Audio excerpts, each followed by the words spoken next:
بسم الله الرحمن الرحيم. جاء أعرابي إلى النبي صلى الله عليه وسلم. ഒരു ഗ്രാമീണനായ മനുഷ്യനൊരിക്കൽ റസൂലുള്ളാഹി സ്വല്ലല്ലാഹു അലൈഹി വസല്ലം വന്നിട്ട് ചോദിച്ചു, അനത്തദാവായ റസൂലുള്ളാഹ്, രോഗം വന്നാൽ ഞങ്ങൾ ചികിത്സിക്കേണ്ടതുണ്ടോ റസൂലേ? രോഗം വന്നാൽ ചികിത്സിക്കണോ അതോ പ്രാർത്ഥന കൊണ്ട് മതിയാകുമോ, തവക്കുലാക്കിയാൽ മതിയോ എന്നാണ് അദ്ദേഹത്തിന് ചോദിച്ചത്. റസൂലുള്ളാഹി സ്വല്ലല്ലാഹു അലൈഹി വസല്ലം പറഞ്ഞു, കാലനാണ്, അതെ, രോഗം വന്നാൽ ചികിത്സിക്കണം. ഇന്നല്ലാഹ ലം യൻസിൽ ദാഅൻ ഇല്ലാ അൻസല മഅഹു ശിഫാഅൻ. അല്ലാഹു ഒരു രോഗം ഭൂമിയിലേക്ക് ഇറക്കിയിട്ടുണ്ടെങ്കിൽ ആ രോഗത്തിനുള്ള മരുന്നും ശിഫയും അല്ലാഹു ഭൂമിയിലേക്ക് ഇറക്കിയിട്ടുണ്ടാകും. ഏതൊരു രോഗം ഭൂമിയിലുണ്ടോ മനുഷ്യർക്കുണ്ടോ ആ രോഗങ്ങൾക്കെല്ലാം അല്ലാഹു മരുന്ന് ഭൂമിയിൽ നിശ്ചയിച്ചിട്ടുണ്ട്. അലിമഹു മൻ അലിമഹു ജഹിലഹു മൻ ജഹിലഹു. ആ മരുന്ന് അറിയാവുന്നവർക്ക് അറിയാം, അറിയില്ലാത്തവർക്ക് അറിയില്ല. ഒരു രോഗത്തിന്റെ മരുന്ന് കണ്ടുപിടിച്ചില്ല എന്ന് പറഞ്ഞതിന്റെ അർത്ഥം മരുന്നില്ല എന്നല്ല. എല്ലാ രോഗങ്ങൾക്കും മരുന്ന്, പക്ഷെ അത് കണ്ടുപിടിച്ചിട്ടില്ല എന്നാണ് പറയുന്നതിന്റെ അർത്ഥം. അതുകൊണ്ട് നിങ്ങൾ രോഗം വന്നാൽ ചികിത്സിക്കണമെന്ന് റസൂലുള്ളാഹി സ്വല്ലല്ലാഹു അലൈഹി വസല്ലം. ശഅദ് ഇബ്നു അബീ വഖാസ് റളിയല്ലാഹു അൻഹു രോഗിയായപ്പോൾ അദ്ദേഹം പറയുന്നുണ്ട്, എന്നെ സന്ദർശിക്കാൻ വേണ്ടി റസൂൽ സ്വല്ലല്ലാഹു അലൈഹി വസല്ലം എൻ്റെ വീട്ടിൽ വന്ന റസൂൽ എൻ്റെ നെഞ്ചത്തിന് കൈവച്ചു. അപ്പോൾ എനിക്കതിൻ്റെ കുളിർമ, തണുപ്പ് ഉള്ളിൽ വരെ അനുഭവപ്പെട്ടു.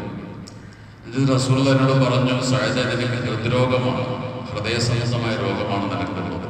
ഇത് കൈവച്ചിട്ട് റസൂൽ പറയാം, അതുകൊണ്ട് നീ സഖീഫ് ഗോത്രത്തിലെ ഹാരിസ് ഇബ്നു കൽദ എന്ന് പറയുന്ന ഡോക്ടറെ ചെല്ലുക, അദ്ദേഹം ഇതിന് പറ്റിയ ഡോക്ടറാണ് എന്ന് പറയുന്നത്. അപ്പൊ ചികിത്സിക്കാൻ മാത്രമല്ല പറഞ്ഞത്, ചികിത്സിക്കുമ്പോൾ തന്നെ ഓരോ രോഗത്തിനും വിദഗ്ധരായ ഡോക്ടർമാരെ സമീപിക്കണമെന്ന് കൂടി റസൂൽ പറയാം.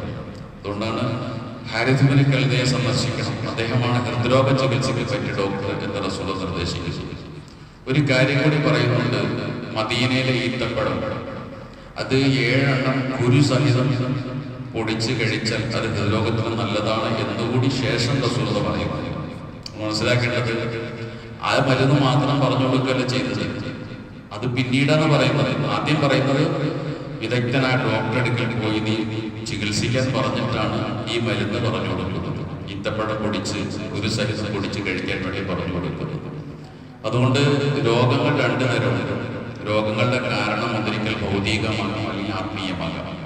ഭൗതികമായ കാരണങ്ങളെ ഉണ്ടാകുന്ന ഏത് രോഗത്തിനും ഭൗതികമായ ചികിത്സ തന്നെ ചെയ്യണം, ഡോക്ടറെ സമീപിക്കണം, ആശുപത്രിയിൽ പോകണം. അതാണ് അതിൻ്റെ മരുന്ന് എന്ന് പറയുന്നത്. ചില രോഗങ്ങളുണ്ട്, അതിൻ്റെ കാരണം ഭൗതികമായിരിക്കില്ല, ആത്മീയമായിരിക്കും, അത് പൈശാചികമായ രോഗങ്ങളായിരിക്കും. അതിന് ചെയ്യേണ്ടത് മന്ത്രവും ചികിത്സയും ഒക്കെ തന്നെയാണ്. ശറഈയായ മന്ത്രങ്ങൾ നബി സല്ലല്ലാഹു അലൈഹി വസല്ലം പഠിപ്പിച്ചിട്ടുണ്ട്, അത് പ്രേരിപ്പിച്ചിട്ടുണ്ട്.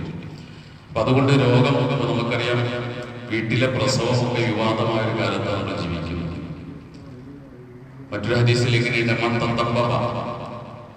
ഒരാള് ഒരു രോഗിയെ ചികിത്സിച്ചു, അവന് ചികിത്സ അറിയില്ല. അങ്ങനെ ഒരു രോഗിയെ ചികിത്സിച്ചിട്ട് ആ രോഗിക്ക് അപകടം സംഭവിച്ചാൽ, മരിച്ചുപോയാൽ ആ ചികിത്സയുടെ ഡോക്ടർ അതിന് ഉത്തരവാദിയാണ്.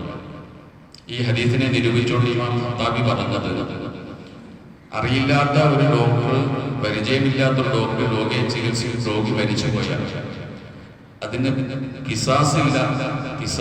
കാരണം രോഗിയുടെ അനുവാദത്തോടു കൂടിയാണ് ചികിത്സ നടത്തുന്നത്. രോഗിയുടെ അനുവാദം ഉള്ളതുകൊണ്ട് തന്നെ കിസാസില്ല, പ്രതിക്രിയയില്ല. ഡോക്ടറെ കൊല്ലപ്പെടാൻ പാടില്ല. എന്നാൽ അതിന് നഷ്ടപരിഹാരമുണ്ടെന്ന വിഷയത്തിൽ ലോകത്ത് ഒരു പണ്ഡിതനും അഭിപ്രായത്തില്ല. രോഗിയുടെ മരണത്തിന് ഡോക്ടർ ഉത്തരവാദിയാണ്.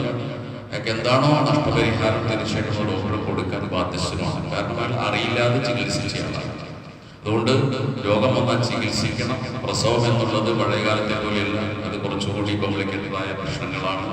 പ്രസവാനന്തര ചികിത്സകളൊക്കെ നമ്മളെ കൊണ്ട് കഴിഞ്ഞോളുന്നില്ല. പരിചയസമ്പന്നരായ വയറ്റാട്ടിമാരില്ലാത്തൊരു കാലമാണ്. അതുകൊണ്ട് ഇതിനെല്ലാം നമ്മൾ സ്വയം ചികിത്സിക്കാൻ നിൽക്കാതെ വിദഗ്ധരായ ഡോക്ടർമാരെ ആശുപത്രികൾ സമീപിച്ച് ചികിത്സിക്കണം. അത് പ്രവാചക ചര്യ തന്നെയാണ്, ഇതൊരിക്കലും അന്ധവിശ്വാസമല്ല എന്ന് നമ്മൾ മനസ്സിലാക്കണം. അല്ലാഹു കാര്യങ്ങൾ മനസ്സിലാക്കാൻ അനുഗ്രഹിക്കട്ടെ. സുബ്ഹാനല്ലാഹി വബിഹംദിഹി സുബ്ഹാനക അല്ലാഹു വബിഹംദിക അശ്ഹദു അല്ലാ ഇലാഹ ഇല്ലാ അൻത അസ്തഗ്ഫിറുക.